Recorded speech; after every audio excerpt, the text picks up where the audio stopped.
Alam mo nang mahal ang bilihin ngayon? Nagbitbit ka pa ng bisita dito sa bahay? Oh, tingnan mo itsura.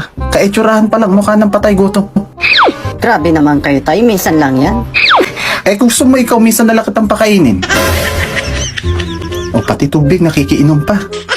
Bakit pinigyan mo lang nasa bote yan? Eh pwede naman sa gripo. Mahal lang tubig ngayon.